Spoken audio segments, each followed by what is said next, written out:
Hi, everyone. Welcome back to episode number 106 of the Fitness Devil podcast.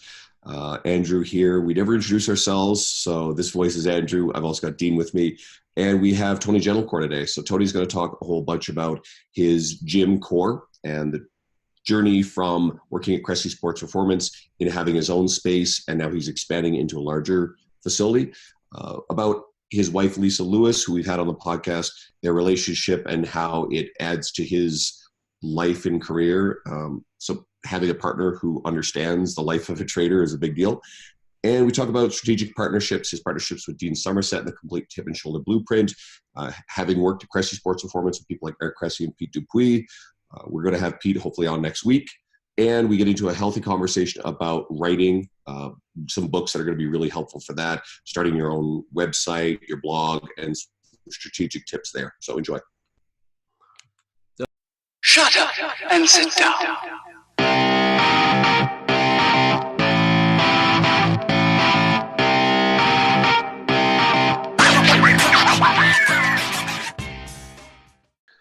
Well, welcome back to the podcast, everybody. Today we've got Tony Gentilcore. I'm hoping anyone who's listening probably doesn't need us to introduce this guy. You probably know who he is. And he's done a lot of stuff in our industry. He's an established heavyweight in terms of a fitness professional, a teacher. He's a really prolific content creator, writer, presenter. I've seen Tony. I think I've seen you twice now present. You might be entering groupie status. Sure. Yeah, good close. For sure. Hip and Shoulder Blueprint, or the new revamped version. You and Dean Somerset, you guys did that up at Edmonton this past summer, and I saw you guys in KC the year before at the Fitness Summit. So you totally butchered the name. It's hard. The Complete Hip and Shoulder, or the Complete Shoulder and Hip. It's even more complete. Now it's even more complete. It's even more. Yeah, and sometimes I get the hip and shoulder switched around. Or sometimes I say shoulder before hip or hip before shoulder. So it's you never know which one to say, and if it's rude, maybe it's rude to say that, but guys made it complicated. I didn't notice intentionally. So I it's not rude. butchered intentionally, right? I think people understand that it's a hip and blueprint, and you guys just add pieces to it. I can't wait to see what Incarnation 3.0 is, because I'm sure it'll just be some sort of giving both of your senses of humor. It'll be something ridiculous. And you don't care. Your sense of humor is we don't care if anyone gets it. Well, I think maybe I'm thinking even more better hip and shoulder blueprint. Betterist. But that's not even all you do. You also you just moved into a new upgraded facility, Core, which is it technically in Boston or just in the Boston area? Because I know it's in Boston. Well, it's in Brookline, which is it's weird because it's technically not a part of Boston, but it is in Boston. So it's but yeah, it's to give you a map of it, I could from my gym, I could walk to Fenway Park in probably 30 minutes. It's so we're talking 2.5 miles away from Fenway Park. So not too far at all. It's pretty cool. And you were one of the co-founders of Cressy Sports Performance. I was. Yep. So that's another big feather in your cap there too. Yeah, that place wouldn't have existed without me. Exactly. And, I made them. Pete Dupuis, who, if everything works out according to plan, we'll have him next week on the podcast. Yeah, tell Pete I said that. He'll laugh. It's a joke. We all know. You flipped a coin for the name, Cressy won. Exactly. Well, it's a domino effect because what was it like? I think it was last year. Cressy's had Corey Kluber and Max Scherzer, and they both won the Cy Young Awards in their respective leagues. If you don't know baseball, guys, you're going to tune this out. But so maybe they don't win those awards if you don't found Cressy Sports Performance, right? Well, how come it's not? That's a bit of a reach there. How come it's not Gentilcore Sports Performance, right? You're putting words in his mouth, but you know what? It's perfect. Be humbled, Tony. Come on. I try my best to stay humble. But so let's. Considering I wasn't even there, I wasn't even coaching at CSP when those guys were. Nope. I worked with Corey a few times, but them winning the awards was way past when I left. So I take zero credit, just for the record. You started the ball rolling. Yeah. All right. But actually, I was curious to see how the transition, because this is actually our third attempt at scheduling you, and unfortunately, just you had to. You make me sound like a prima donna, Andrew. Yeah, a little bit. Not humble, then he's well, here's why. You had to go and you moved your gym. You moved into another space. So I wanted to find out how that went. The new course. Well, it technically hasn't happened yet. I'm in the throes of doing that. which has been interesting to say the least. Oh. So to give people a little bit of background, because I know you guys want to talk about it a little bit, like I left Cressy Sports Performance in the fall of 2015, and I'm kind of famous. Well, I wouldn't say I'm famous for it, but I kind of wrote ad nauseum that I had no interest in being a gym owner ever. Yeah. I was like, that is not my thing. I'm a technician. I want to be a coach. I just want to show up and coach and leave, not have to manage people, not have to worry about hitting numbers, not have to worry about equipment breaking down, not have to worry about cleaning up people's poop on the floor or whatever they do in the bathroom. What? I just want to. I don't want to clean bathrooms. I had to clean. I just want to show up, coach, and get out. I had to clean puke on the turf. Yeah, it's a thing. Yeah, you gotta. Like people pooped on the floor in Cressy? Well, I wouldn't say that far, but people have mistakes in the bathroom, and someone's got to clean it up. So usually it's the owner of the place. I left Cressy Sports Performance in 2015. I had an opportunity arise where I wanted to get my feet wet and doing my own thing. I'd spent I don't know how many years building my brand underneath the umbrella of Cressy Sports Performance, which is great. I'm sure you might even talk about with Pete next week. It might be an excellent topic where gyms should allow their employees to build a brand underneath them. And there are many gyms that don't allow that, and I think it's absurd. He just wrote a great article about it. Exactly. Yeah, so Pete, you're having him on next week. Yeah. I'm sure you guys will touch upon that, but it allowed me to thrive at Cressy Sports Performance. Like I was able, Eric was a little bit more of a thing than I was when we started, but certainly I was writing and kind of building my brand underneath that umbrella. And just got to the point where it was time to turn the page, and an opportunity arose where I could maybe stay a little bit closer to home and sublease a space underneath a woman who had this teeny tiny space here in Brookline. Basically let me bring in some equipment, start training people out of there.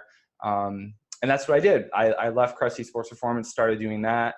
And then fast forward 6 months, and Rebecca, who the woman I was subleasing under, wasn't going to renew her lease. And she was like, "Hey, Tony, I am not renewing my lease." And then I was like, "Oh shit, what does that mean?" And so essentially, I put pencil to paper, and I did the math and figured out, okay, this is what I'm paying Rebecca per month to rent the space. Here's what it would cost me to take it over, and under the assumption that I was still going to have one or two coaches doing the same thing under me. And it actually ended up being cheaper for me to take it over and do that compared to doing what I was doing. So had a talk with my wife, and I was like, okay, let's do it. So, and that's what I've been doing for the past 3.5 years. And now I'm at a point, Andrew, where now it's like I'm negotiating a lease for a larger space that's in Brookline. That's maybe, I don't know, a quarter of a mile from where I am right now. It's actually closer to my apartment, which is nice. It's an 8-minute walk instead of a 16-minute walk. You also had a really big commute to CSP, right? That was a big factor. Yeah, my commute was, because CSP is not in Boston. It's actually in Hudson, Massachusetts, which is 25 miles outside of the city. So my commute was 45, 60 minutes both ways in a car, which, had its advantages. I mean, I would listen to a book or listen to podcasts. Yeah. I definitely took advantage of that time as far as just being, just kind of like unplugging from the world, so to speak, and just kind of like listening to a book. But certainly when you do the math and you say, okay, I'm spending an hour and a half to 2 hours a day in a car times 6 days a week, times that a month, it's like, oh boy, that's a lot of time in a car. So that was an advantage too, is trying to get out of that situation as well. And the space that I have now is roughly 500 square feet. So it's the size of most people's living rooms. Mm-hmm. And, but I'm able to get some good stuff done. So I train in a semi-private format. So I took the Cressy Sports Performance model, which is semi-private training, individualized programming, but semi-private format, and took that to my space. And it's been working really well. Like I average probably, I'm training 2 to 4 people at a time when I'm there. Sometimes I have 5 or 6 people there at a time. That gets a bit interesting. But it's been working out great, and now I'm at a point where I'm going to see if I can make it work in a larger space. Which is that scary? Like, it's scary. Yeah, fine, but there's a little bit more sphincter clenching right now as far as the financial responsibility that's going to come with it. But it was one of those things too, where I sat down with Lisa, my wife, and said, okay, this is an opportunity that we have to scale the business. And because right now with the space I have 6 coaches at sublease. So in very simple explanation way to explain it is there's a shared calendar. Coaches book out the calendar days and times they need the space to train, and it's one coach there at a time. Gotcha. And then at the end of the month, I have my assistant tally up everyone's hours, and then I invoice them, and then they Nice. pay my rent, or their rent, I should say, which then pays my rent. Don't listen to this if you're them. Like, that's at a point where I am in the plus on that. I mean, it's worked out very well. So my goal with this new space is now I'm moving from 500 square feet to 3,300 square feet. that's a lot more. And and I just got the first draft back with the interior design, and it's like you think about 3,300 square feet. It's like, oh my God, there's so much room for activities, and it goes by fast. Like it leaves very quickly when you have to factor in that I want to put in 2 treatment rooms, like an assessment room and a room for physical therapy, an office, showers, and I want turf, and I want this. Man, you're a business owner now, and you didn't even want to. You have to think about it. Yeah, I mean, my name is a business. I mean, that's not lost on me. But as far as a gym, like right now, like my space, I don't consider it like a gym. It's just a space where I train clients, and I mean, I am running a business out of there. Now I feel like with this larger space, it's going to be more of a quote unquote gym. Is it still going to be core? It's actually going to be called Core Collective. Nice. So, because I very much see this as very similar to Evolve's model, where it's like you have a lot of really good personal trainers who work in a commercial gym space who are kind of in the same predicament I was, where it's like, okay, I'm kind of overworking in a commercial gym space, but I also don't want to own my own gym or have the means to own my own gym, but I do want to be able to make more money. Yeah. So that's where I come in, where it's like, okay, I'm going to provide this space where you can grow your business. And not to be snooty, but it is going to be more or less invite only as far as the coaches. So right now, all the coaches that work under me now are coming with me. And then, there might be room for 1 or 2 others that I've been talking with. I don't want just like any Joe Schmo to come in and do their thing. Like not that they have to like 100% follow my way of training people. Cause again, they are running their own show. They set their prices, they set their hours. You do you. It's exactly like I don't want to walk in and watch like stupid shit. Do they have to have attended your seminar? What's that? Do they have to have attended your seminar? Oh man, no, I should make that a prerequisite. You've had to have paid me money to listen before you're allowed to work here. What's nice though is that right now my current roster of coaches, more than half of them have either been former employees or interns at Crusty Sports Performance. Nice. And that's a good connection. So that certainly helps. And and I have a bit of name recognition too. So I'll kind of automatically, just by proximity, like recruit trainers who kind of know a little bit more than the average cat, and Boston's just a nice, it's a very densely populated area for really good coaches. So, I don't think I'm going to be hurting to, if someone leaves, to kind of fill that spot. With another coach if I need to. So it's almost like a mecca out there. Like if you look at kind of all the up and coming strength coaches, they're all kind of from that area. Yeah, of course there's Cressy, there's Boyle, Mike Reynolds around here. And they all intern there, and then they all kind of break into their own businesses. And it's like they literally all came from that sector almost. It's a lot of people, it's funny because like if someone comes to Shadow or Observe, it's like they've come from either CSP or Boyles or any of the other number coaches in this area. So it is kind of a nice little like vacation spot, for lack of a better term, for fitness professionals. A lot of big names in our industry have come out of those two. I mean, Sohee Lee and Jordan Syatt were both CSP. Ben Bruno was Boyles, wasn't he? Yeah. He was Boyles. Yeah. Ben Bruno. Yeah. Yep. Yeah, he was Boyles. And I mean, Kevin Larrabee he's a little different, but I mean, he was a longtime Boyles guy. He's got his Allied Strength, I think, his gym now. He's the podcaster behind the Fitcast, which, I mean, that's the podcast I was listening to for years, which inspired in a very heavy way why we do this and how we do this. So, I mean, to Kevin's credit, I mean, fitness podcasts wouldn't really, well, they would exist, but he kind of started it. I mean, he was the first major fitness podcast to start. So, you know, full credit to him for that. Like he had the insight to start that trend.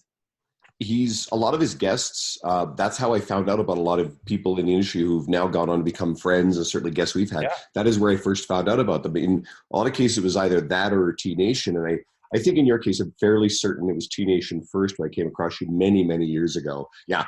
And then you popped up on a Fitcast again, and then just met you through the industry travels. It was really funny because I just started out working in this commercial gym 9 years ago when I started my career.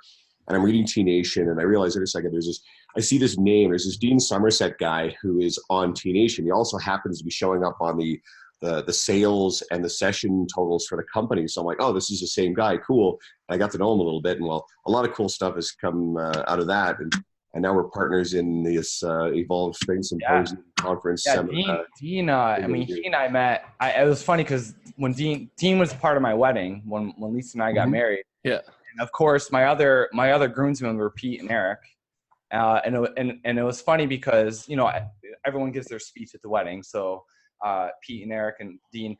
I met Dean on the internet. I met Eric on the internet. I met Pete on the internet via Eric. I met my wife on Match.com, and I was like, I promise, I can meet people in real life. Like it was just pretty comical when going through that process. Like, man, because people ask all the time, like, oh, where'd you meet Dean? Where'd you meet Eric? And I was like, on the internet. Man, of course you did. Like, you like Star Wars and cats. Like, yeah. Like that coincides with like only talking to people on the internet.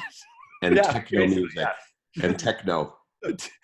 Exactly. You're poster child. Okay, you spoke about your wife, and we've kind of mentioned her here and there. And we've had her on our podcast recently, actually, talking about her work in psychology as we branches more into the fitness industry, really. And kind of due to the unique demands of our work, do you feel it's important as fitness professionals to find a partner, so your wife in this case, who shares your values, interests, and connection to the industry? And if so, why? That is a deep question. Deep. I would say yes. Certainly, I think if you're in the fitness profession, whether you're a strength coach, a personal trainer, physical therapist, I think it only makes sense that you would find a partner that's somewhat fitness savvy and health savvy, like is in it, likes to work out, but certainly not a requirement, of course. But you know, we are a profession where we work when others don't. Like we work on the weekends, we work on I mean, really the only holidays that I take off are Thanksgiving, Christmas, New Year's, and maybe 4th of July. Other than that, like I am working on weekends and on holiday, Labor Day, Memorial Day. Like it's just part of the gig. And you do need to have that can be a bit of a roadblock for some individuals where it's like they're used to like not working on Saturday and Sunday and that being the weekend. And, you know, we're just not a profession where that happens because everyone else works during the week. And most people like to train on the weekends. So we work on the weekends. So I think it's important to you know, when Lisa and I started dating, she kind of, it took some time for her to get used to that, of course. Yeah. But it's teamwork like any other relationship, but she understood all that. So I guess long story short, yes, I think it's important to have an understanding partner. I guess what was it like? So like, because now she's kind of moving into fitness, and before she wasn't. She spilled all the dirt on you, by the way. She was way man, nice about it. But like, has it changed now that she's more into your world? Because it wasn't like that always. What's changed for her, coincidentally, is like she did have up until 2 years ago. She had a 9-to-5 job as a mental health counselor for a university here in Boston, and then it got to the point where she wasn't really feeling it anymore. There, it wasn't fulfilling. It was just like a lot of like administrative stuff she didn't sign up for, and now she's at a point where she does private practice 1 day a week. She teaches X amount, like now that it's the fall, she's back to teaching again. This past summer, she's been working on her upcoming project. So she's had to learn pretty quickly that the day goes by pretty quickly when you're a quote unquote entrepreneur and you have this list of stuff to do. And it's like, before you know it, the day's over and you have to go pick your kid up at daycare, and managing your time becomes a thing when you don't have a 9-to-5 job. So, no, she's definitely had a learning curve with that this past summer.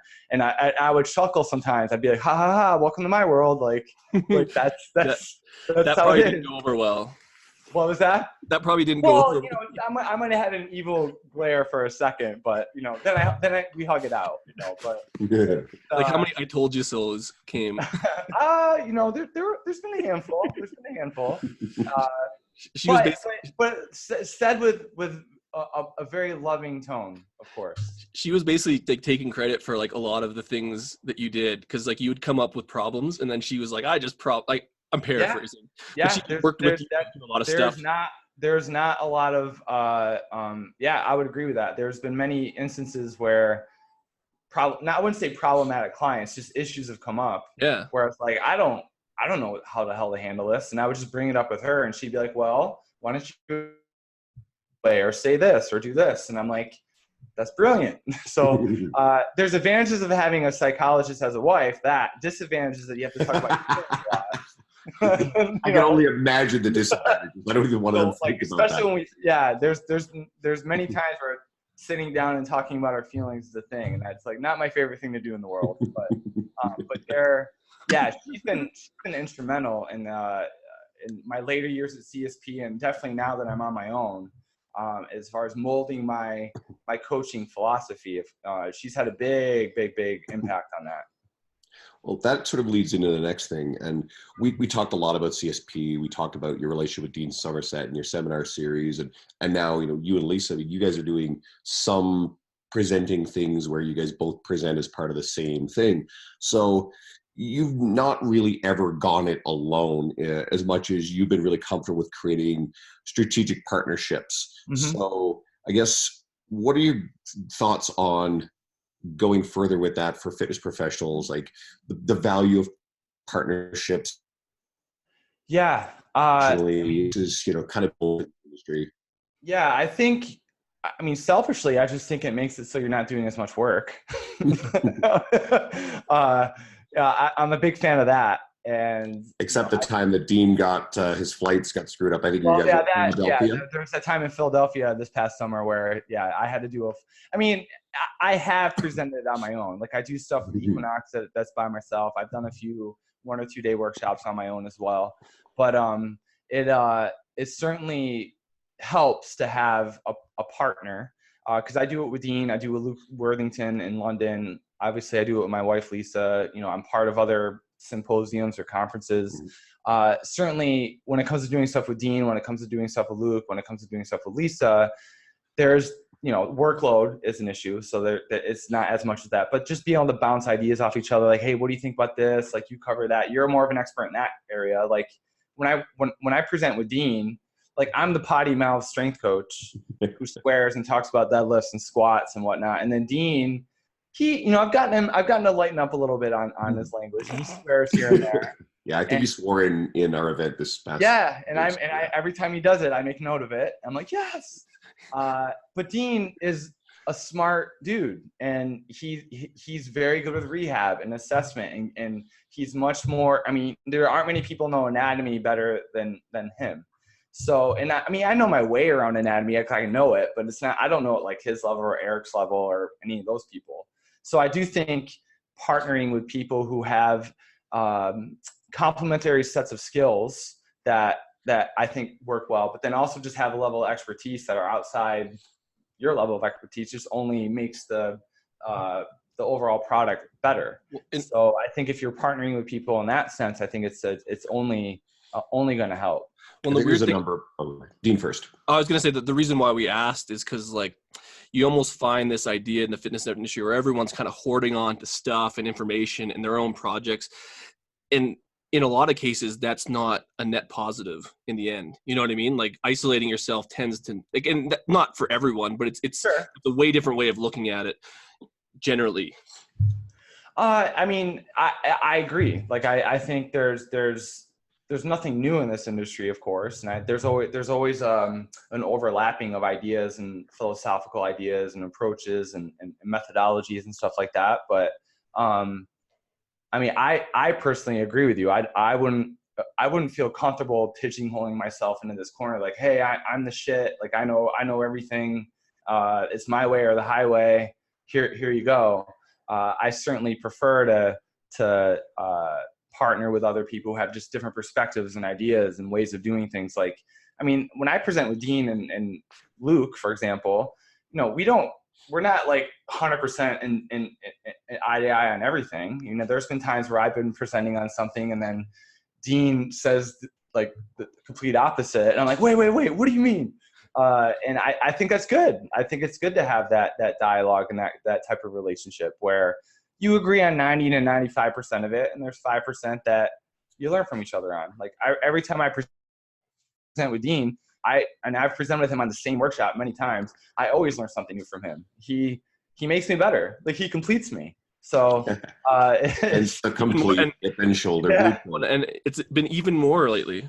Even more complete. Yeah, even he completes me even more lately. Yes, and I'm sure there's going to be another iteration where we come up with. I mean, I'm kind of thinking more along the lines of like coming up with something like the Complete Fitness Professional, where we do talk about building a brand and writing. And you need a knee guy. You need like someone for the knee or like the ankle. Yeah, and like start adding Robertson did that a few years ago. Because you got the shoulder, hip, knee. Maybe I guess we could do. I don't know. We can do.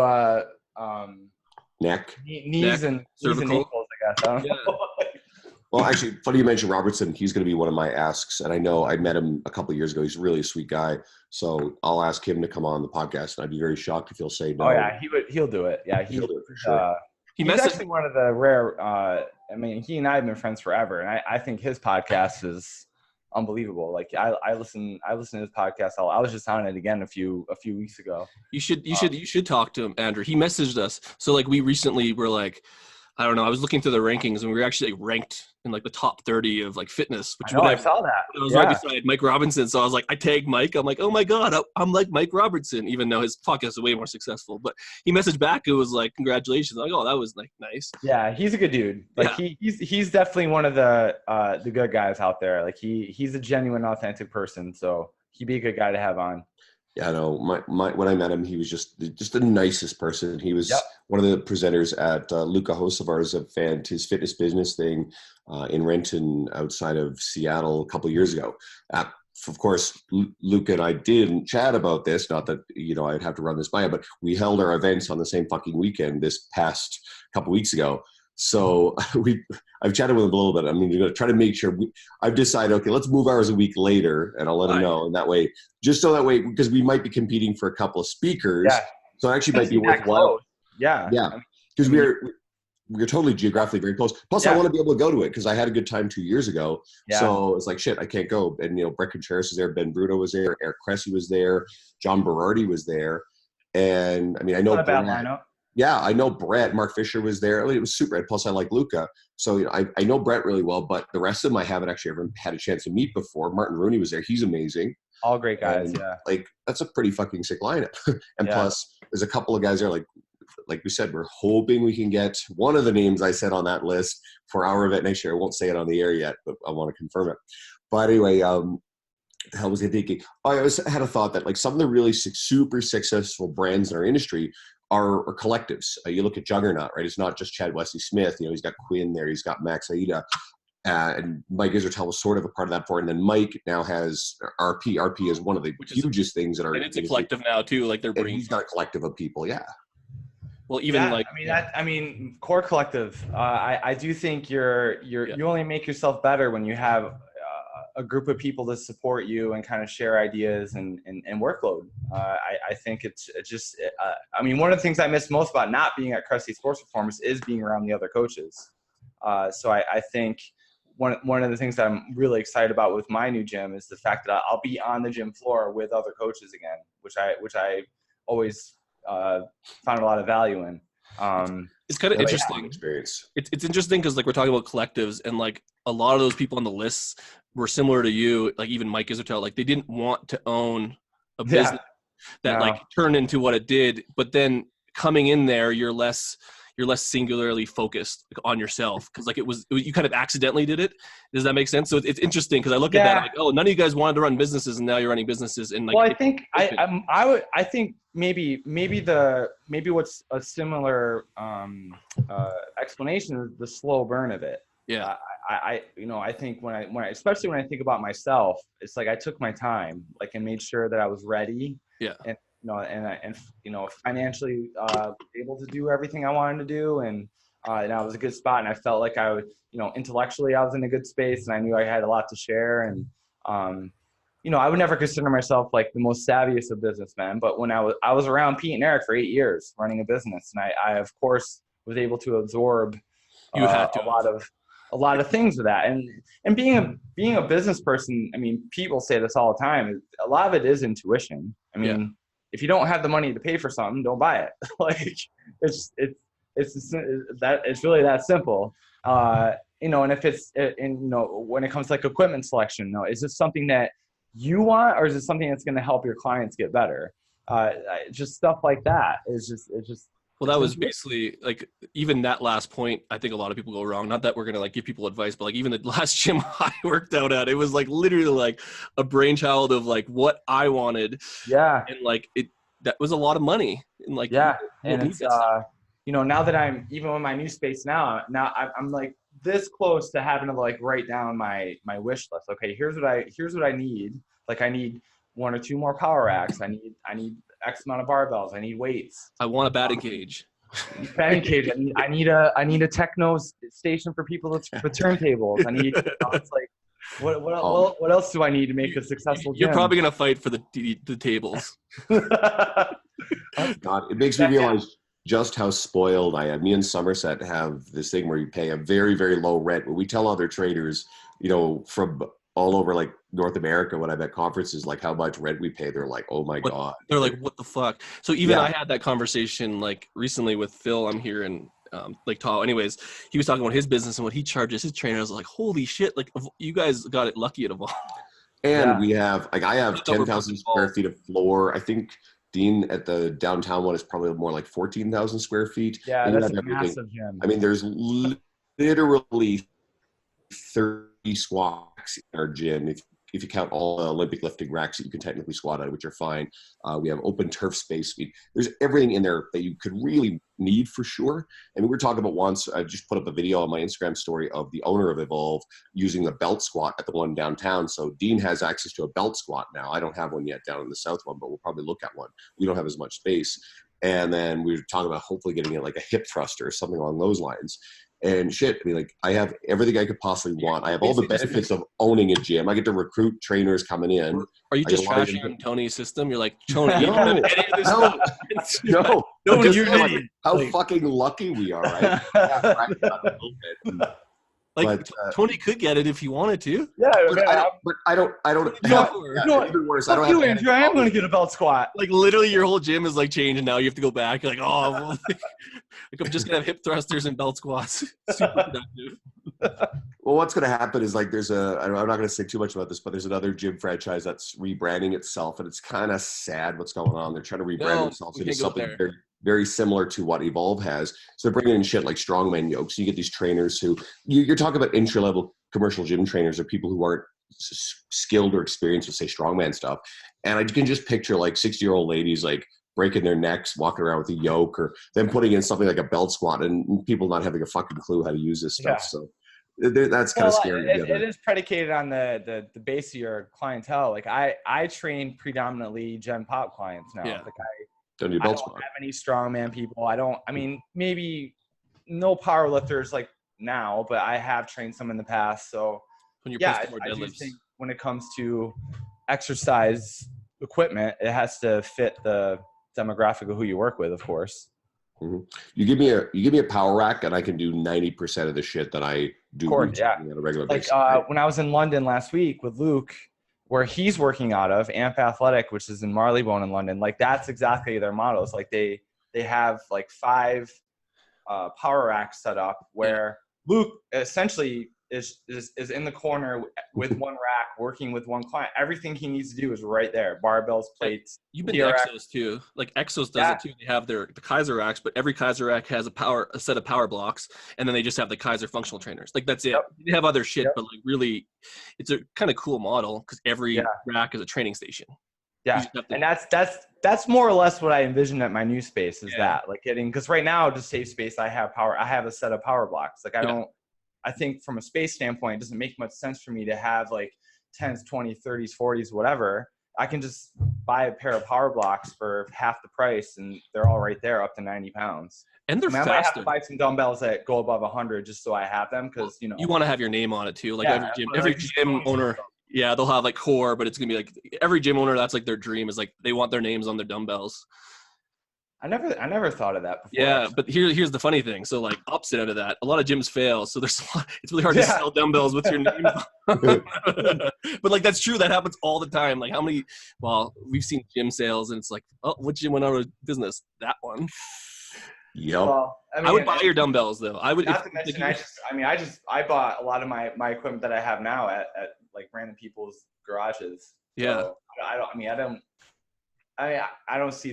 think I need to buy brand spanking new equipment either. I hope you do for your new place. From business. I know we're kind of going on a rant on business, but that's fine. It's just stuff like that I think there's this notion where it's like, oh, I'm going to buy the best equipment, the fanciest equipment, and people are just going to show up. That might help. I mean, certainly when I walk into a gym like the one I was in London, like the equipment was, there's a company over in the UK called Black Box. Similar to Rogue, but it might be even a smidge. It's really good. Like I was very impressed with their equipment, and the gym is outfitted entirely with this Black Box, like plates, barbells, everything. It was beautiful. However, once I learned what the price tag was, I was like, whoa, okay. Maybe I'll just stick with my random guy's gym that he's getting rid of, garage gym, and just buy stuff that way. But weirdly on the internet, so like I moved my private studio and like I'm online now, but I have a bunch of stuff in my house and I need to replace some stuff. Everything online is like $500. They like don't even like do their research on stuff. It's just like $500. And so you can pretty much get anything for under 500 because the people who buy the stuff usually like want to get into fitness. They're going to buy nice stuff and then they obviously don't use it. And it's like brand new stuff for $500. Yep. So I gotta actually, that reminds me, I need to start doing that. You need to go to grad. Is your whole gym's going to be a garage sale gym? I don't know. It'll be a smattering. I mean, I'm not too ADD where I feel like everything has to match and like, plates have to match. Like I really don't, that doesn't really bother me. Yeah. Although I have some clients where it does bother them. Like if the plates match on both sides, like, oh, wait. I got to put the right plates on. I'm like, okay. So I don't know. It's going to be fun to kind of get into the equipment purchasing mode, but my bank account will cry a little bit, but it'll be worth it. It sort of hits on something I think is worth at least mentioning, Tony. And through conversations I've had with various people, it reminds me of we had Brett Contreras on for an episode. He talked about all the stuff getting the Glute Lab set up and the delays and like bank account getting down pretty close to zero. Or I was thinking about like Lee Boyce and I were hanging out here a couple weeks ago and like chatting, and he's talking about how he bought the same vehicle I did. We're talking about a Jeep Grand Cherokee, but I'm talking about Ferraris or anything like that. And people have this idea that now there are people in our space who are rolling in money due to like this way they've scaled themselves. Yep. But a lot of people in our space, they're still pretty everyday, ordinary people. They're not living in $1 million homes. And it's still a lot of work. So I think a lot of the people in our space are doing really, really well. There's a lot that aren't. But there's not many that are what you would call like, oh, rich. So it's a constant work. You're talking about trainers and coaches. Yeah, absolutely. Yeah. Yep. Yeah, I would agree. Like, I'm sure someone like John Goodman or Lou Schuler would have better percentages, but, there's not a high percentage of six-figure personal trainers and coaches in the industry.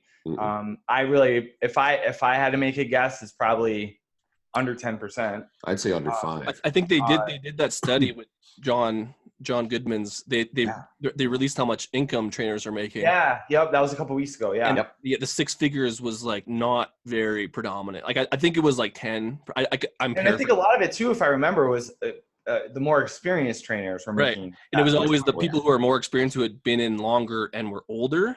Generally, probably because they've been through life. Yeah. Makes sense. However, when you go, all three of us know nowadays, like the mirage is that, you just gotta, grind, and you're gonna be making 6 figures in 3 years. Like, no, it doesn't work that way. Well, and like even you have to work a lot of hours. I think Lee's talked about it, where it's it just doesn't happen that easily. Well, and like, let's just say, like, we'll use you and Dean, for example. You travel around the world, you present and stuff, but you guys are still training. And it's not to say you guys aren't rich and fully loaded and multimillionaire or whatever, but like, you're still working as a trainer, and like, people wouldn't expect that. They're like, well, you present all around the world. Why are you training? It's like, well, because it's my job and I work hard. Yeah. I speak about this in a few of my workshops where, when I talk about integrity in this industry, there's a story that Martin Rooney is famous for saying. It involves the monk, the toddler, and the mom, and he'll spend like 10 minutes, and he's a very, very excellent public speaker, and I'm going to say it in like a minute and a half.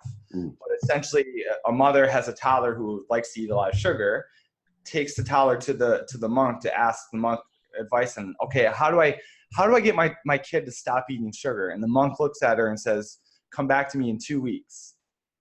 And she's like, okay. So she does that, comes back in 2 weeks. She's like, okay, monk, how do I get my toddler to stop eating sugar? He looks at the toddler and says, stop eating sugar. And the mom was like incredulous. Like, I've been telling him to do that all along. Like, this doesn't help me. He's like, well, I had to stop eating sugar before I told somebody else to stop eating sugar. And to me, that is the epitome of integrity. Yeah. And when we talk about the industry, and you mentioned how Dean still coaches, I still coach, Eric Cressy still coaches, Mike Robertson still coaches, Brett Contreras still coaches. To me, integrity is, if I'm going to write about how to coach people, how to assess people, how to coach a deadlift, how to regress and progress a squat based off someone's anatomical variances or whatever, I need to be doing that shit. I need to be coaching people. Certainly what's been nice about the progression of my career is I don't have to coach 30, 35, 40 hours a week anymore, but I'm coaching 20 hours a week still, because that's what I want to do. I have my schedule set up where Thursdays, which is today, and Fridays and Sundays, because that's like family day. But Thursdays and Fridays, I don't technically coach. Sometimes I go in to do like assessments if I need to, but those are more or less catch-up days for me to do programming or writing, or sometimes if I'm traveling, of course, they're travel days. But yeah, I do think it's very important in this industry, particularly if you're someone who has influence on the industry, that you need to be practicing what you're preaching. And that to me is integrity. And it changes too. Like you can say you learned a lot when you're at Cressy and kind of when you're coming out, like, you know, a lot of stuff. And at this point, I'm sure you're still learning year to year. Of course. You stop that learning the second you. That never stops. I mean, I still feel like a moron in the industry. Like I'm often flabbergasted that people pay to listen to me speak for 2 days.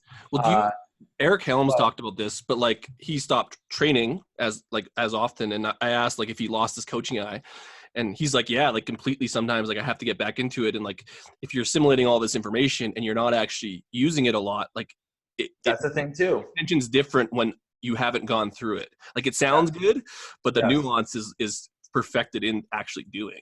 And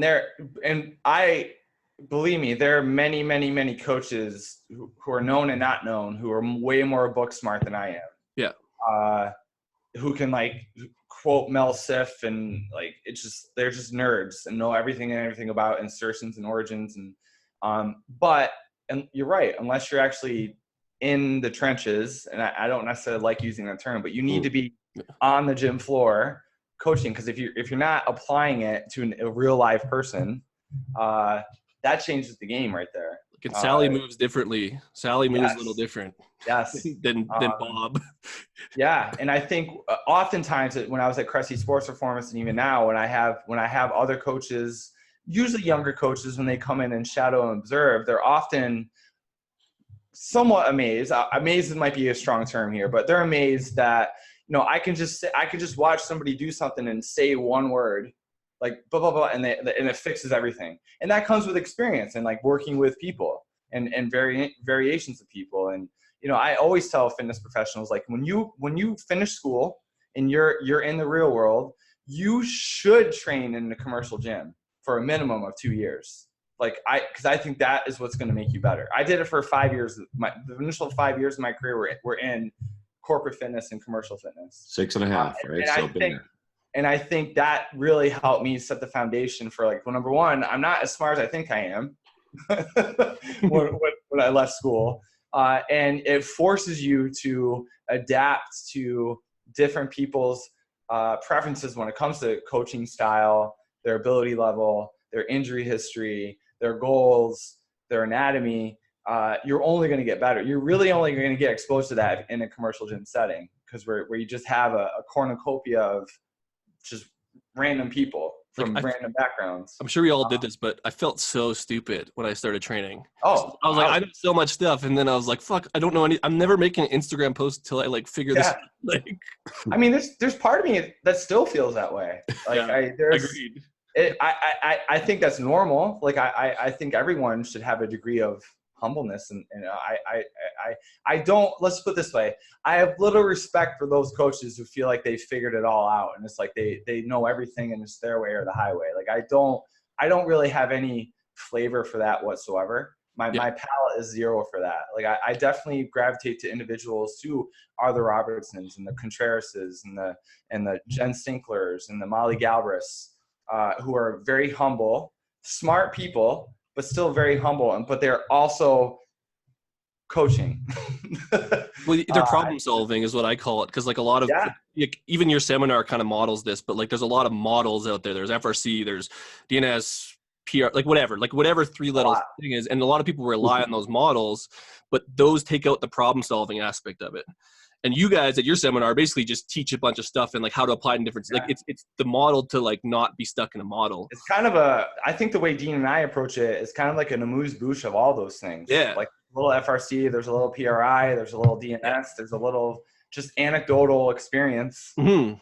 Here's how we see an issue, how we would approach it and assess it and try to maybe fix it. Take it if you want, but this is what works for us. And I think anyone who takes that approach is going to do very well. I feel like it's very rarely that I listen to somebody, and it doesn't happen often, that it's like, I am Zod. Like, this is the only way to do this one thing. And listen to me and like, you're an idiot if you don't agree with me. Like, there's very few people who are like that in the industry, but we can all think of a few. Yeah, I can think of two. And right to now. me, like, I don't respect that. Like, I just don't feel like that's the way to be long. Like, I don't know, maybe it comes right back down to our partnerships. Cause like you can talk about partnerships and all this stuff, but like that's Pete Dupuis helping you open up a gym, like helping with information. That's us taking models and like coming with solutions and combining them as opposed to staying in them and stuck and isolating yourself. It's all the same stuff. Like you're just talking about that in terms of models. And I mean, you're right. I mean, think of a guy like Boyle. I mean, the guy, he's someone that sometimes gets sets in his ways, but he's also somebody who will admit when he's wrong. Yeah. And he changes his mind on stuff. I respect that. Like, do I agree with everything that Mike Boyle says? No. But you can't disregard his experience and the fact that he does produce very high-level athletes and he gets results. He keeps people healthy. And he's a perfect example of somebody who will admit when he's wrong and changes his mind on something. Like, that's a guy who's been coaching for 35, 40 years. Dan John's the same way. Like, I 100% respect that. But then you have a 28-year-old who's like, no, I know it all. Like, fuck off. Like who's that? Like, so I don't know. I mean, I don't like to be confrontational in this industry, and I don't like to call people out. I don't feel like I ever do that. I think that individual is isolating himself in a bad way anyways. Yeah. So it's turning out not well. I hate call out culture and cancel culture, and that's a whole different conversation about, all this. Well, people will figure out, well, maybe that's not true, but the people that are like-minded will kind of gravitate towards each other. Absolutely. Sure. Yeah. I think that's a lot of what made Cressy Sports Performance successful. I think that's what makes Core successful. We're all very like-minded individuals. I mean, we're not sheep. We're not robots. Mm-hmm. I mean, yes, there's a lot of similarity, but certainly there's a lot of differences too. And I think that's important. We totally have talked nothing about shoulders, which is awesome.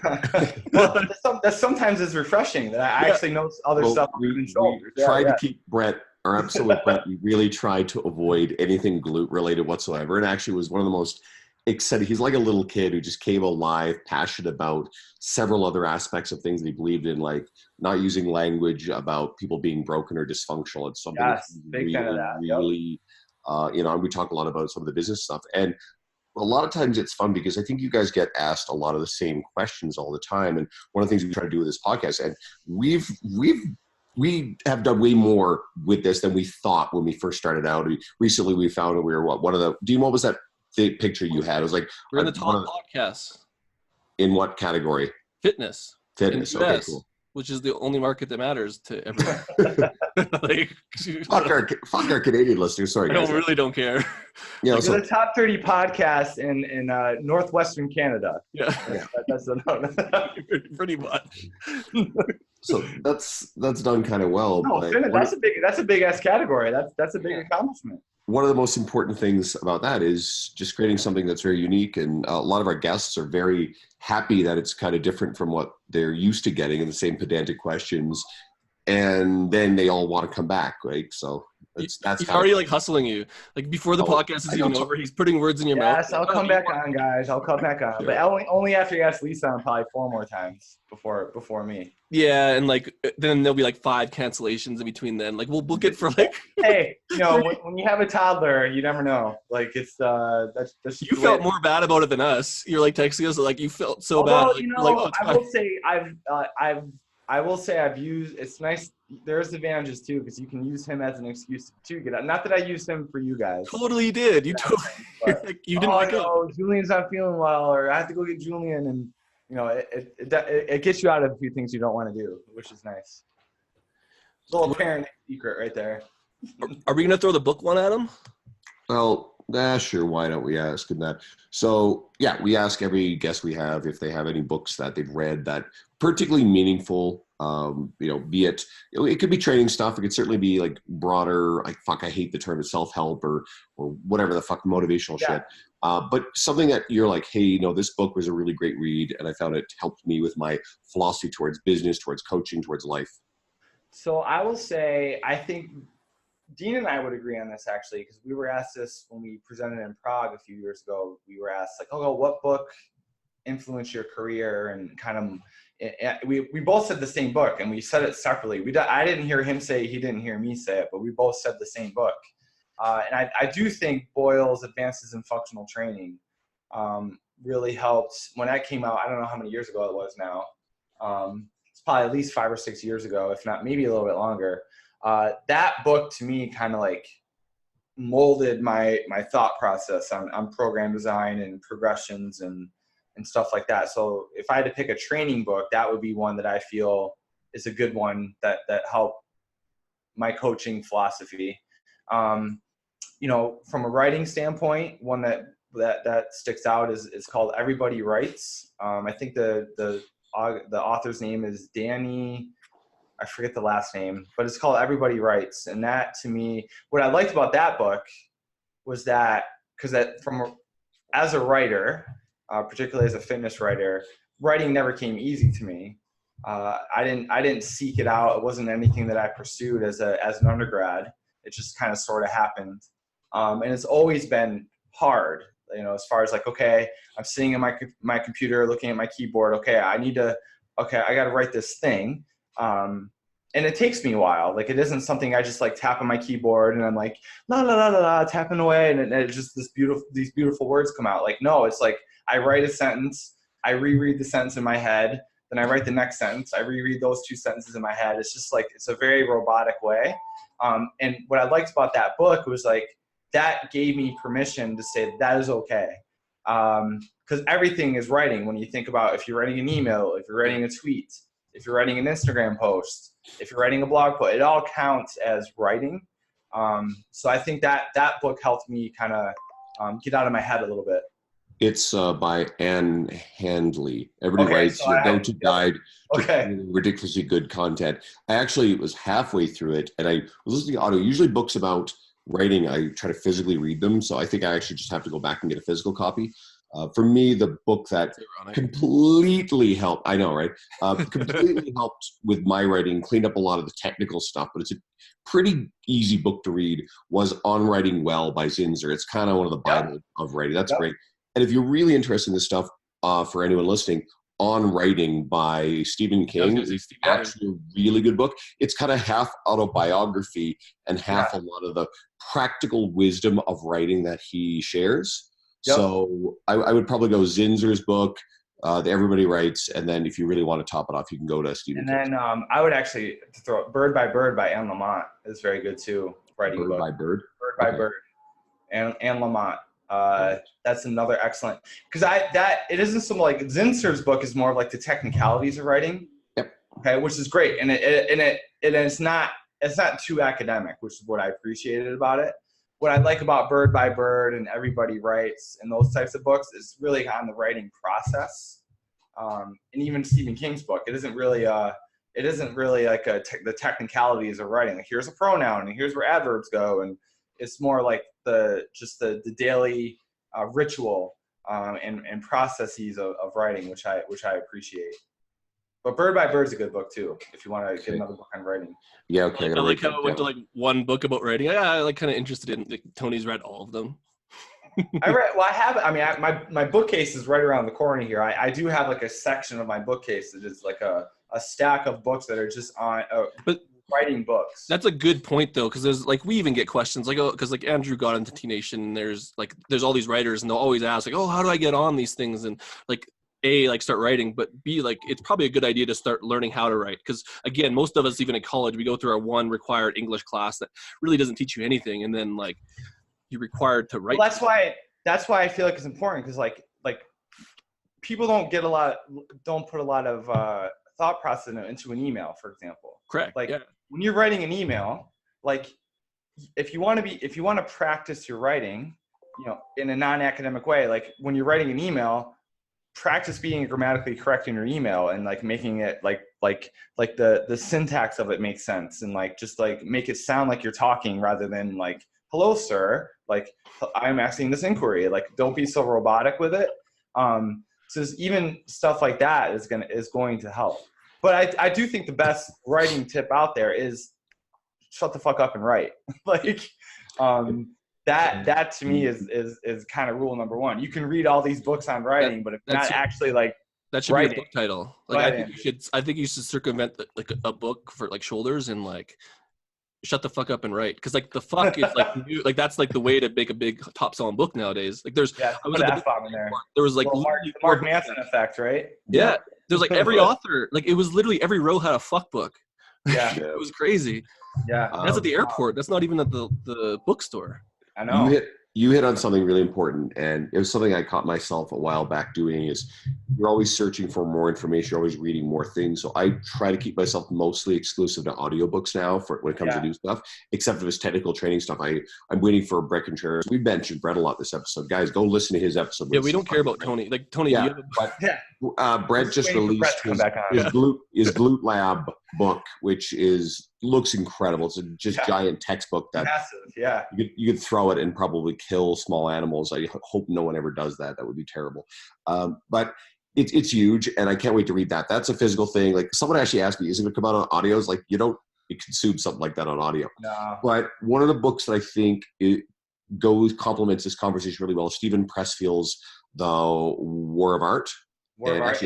A lot of his because these books are really, really short books, and he talks about the resistance, the things that get in the way that interfere with us doing it. And it's exactly what you said, is you just actually have to do the writing. And you can find. I actually quoted him. He did another book called Becoming Pro. Yeah, amazing. Turning point. I quoted him in my wedding vows from that book. That's deep. But yeah, Stephen Pressfield, like what I like about his books is they're you can read The War of Art probably in like an hour. Yeah, it's fast. But as a writer, it's going to kick you in the ass. Like it's going to say, shut the fuck up and write. that's kind of like the subtext of what that book is about. And that it takes time. Like I've written, I can go on my blog right now and probably have close to, I don't know, 2,800 blog posts. That's just blogs. That's not, and my Teen Nation articles are probably approaching 100. Then not to mention all the other stuff. I mean, that you're going to get better just by doing it. Stop emailing me, and I answer emails. So like when somebody asks, "Hey Tony, how do I become a better writer? How do I maybe get into Teen Nation?" And I try to be nice and say, "Well, here's some things, but stop emailing me and stop sending this email to the 5 other people you probably sent this to, and just fucking start writing." And that's your nice version. Bruno talks about this, where if you are coaching real people, like you're going to come up with content, and you're going to, and if you're able, you're going to get content. Like, I mean, my clients ask me questions all the time. I'm like, oh, that could probably be a good article. That could be a good blog post. I mean, that's another way of generating content, just being around your clients and coaching them. I mean, they're going to.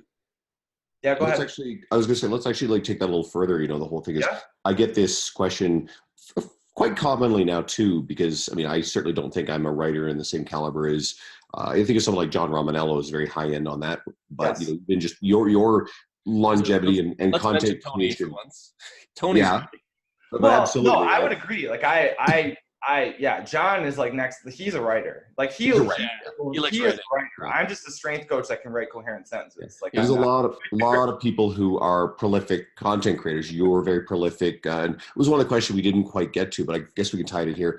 Somerset Cressy's legendary for this stuff about being prolific, despite having fucking twins and running a business and coaching people and everything else, presenting. But one of the first things I say to someone is, all right, well, are you writing on a website? And then so someone's like, well, no. Okay, cool. Start there. And I've had several people who've asked about that. And I said, okay, well, go get a website set up and write on it for 6 months before you even think about trying to like apply to Teen Nation or to get in on that. Yeah. And I found it's actually filtered a few people out. Like one person, really sweet, wonderful person, but didn't have a website and didn't want to write on their own website. Well, you don't get to skip that step. Yeah, you do. You just tell them, like, get a podcast and interview the editors. Well, move I was also writing for my own website for.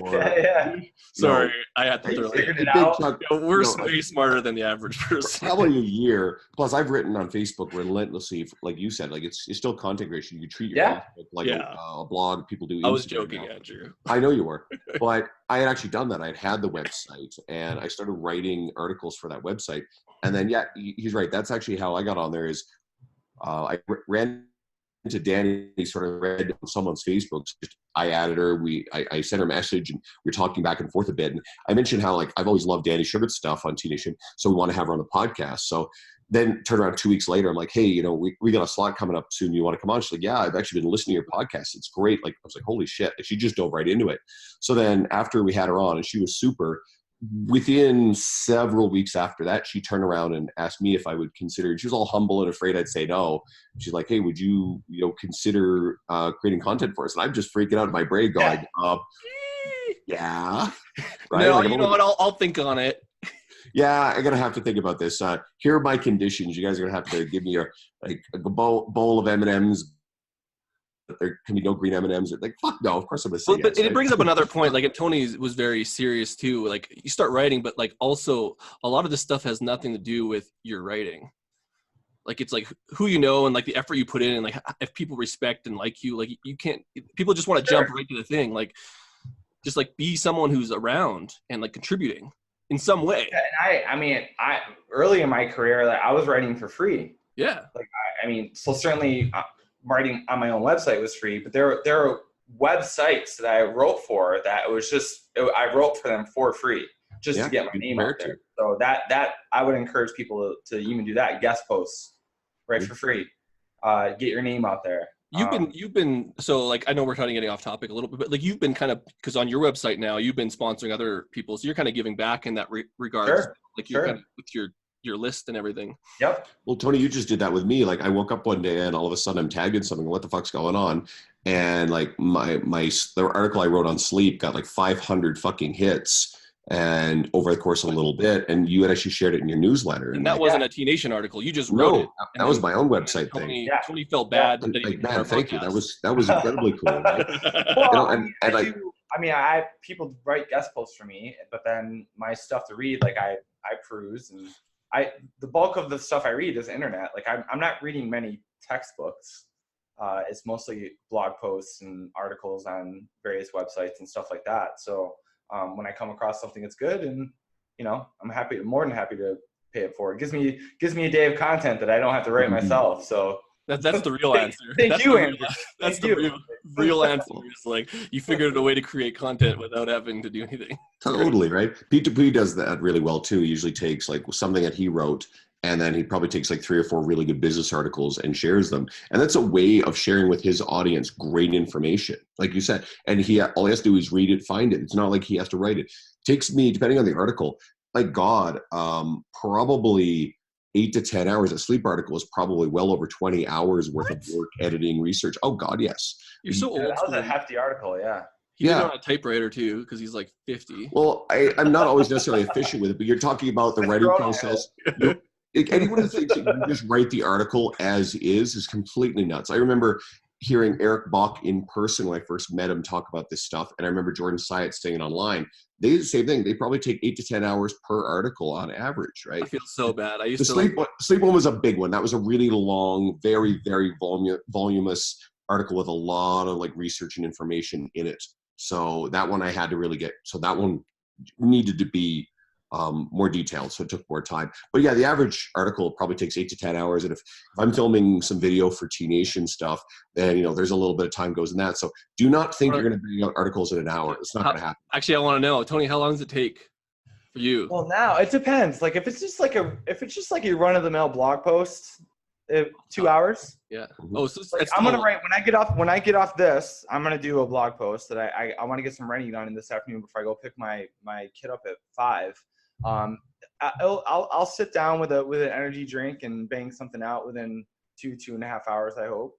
And then of course it just depends on the topic and the length. I think blog posts on average should be around 1,000 words, give or take, because people's attention spans nowadays is just nothing. If you're doing an article, and we're talking about Andrew's sleep article on his website, like that was an article. Like to me, there's a difference between a blog post and an article. A blog post, yeah, it will take me 2.5 hours. An article, yeah, several hours, just because you want to make sure it's a polished thing before you hand it in. So I wonder what Adam Ali. So if any of you guys want to find really great nutrition information that is long form writing, yeah. Plus he's got that, and he's very entertaining writer as well. Yeah. Which one's writes like draws his own illustrations. Adam, that's like physiognomics or whatever. Yeah, that guy. Yeah, he's a smart dude. I gotta believe those articles probably are like 20 hours plus. Yeah, easily. Plus when you factor in like the illustrations that he draws and stuff like that, like they're witty. Yeah, that's good stuff. Okay, let's we've basically that was the longest book question we've ever done. So sorry. No. Andrew is the one who ruined it, so it's okay. No. There's nothing ruined about it. Anyone who's interested in writing is getting a lot of that. Tony, I agree. Should probably let you get to your writing, and Dean is down at a conference that he probably wants to get back to. Where do they find you? So like we talked about all this crap, but like what's the best place right now to consume your information? TonyGentilcore.com. That is my blog post. That is podcast. That is. Is it Gentilcore with like a capital CORE? No, just the lowercase. Okay. It was funny. One of my high school athletes yesterday. I was picking on her because it's like she couldn't remember her English teacher's name from last year. I was like, "Are you kidding me? Like, how is that possible?" And it's like, "What is my last name?" I go, "What is my last name?" She goes, "Tony." And she said it sounded like genitalia. Like Tony genitalia. I was like, "Did you say genitalia?" Like just like we both started laughing. She didn't quite say genitalia, but it was very close. But it's gentlecore.com, yes. But that would be home base. Cool. No, thanks so much for coming on. We really appreciate it. Like my pleasure. It's been, a little while in the making, but totally worth it. So guys, Tony's been someone I've been following and absorbing his information for a really long time. I have paid to see him teach seminars. Yeah. So you guys you put out a ton of free information. Like you said, you have hundreds of articles between the different resources. Thousands. Thousands. There you go. I gotta make that clear. Thousands. You you find time for thousands of articles? So you have a free library of great information as a trainer, if you just want to dive into this sort of thing. And then of course they'll type in Tony Gentilcore on Facebook and Instagram to find you as well. So guys, follow him if you haven't already. Hopefully you guys are all been doing that for years. And we are going to probably post this thing up right away. So we'll chat a little bit offline here. Audience, thank you guys for tuning in again. And next week, if we time it right, should be Pete Dupuis. Thanks, guys. Thanks, gentlemen. All right, back.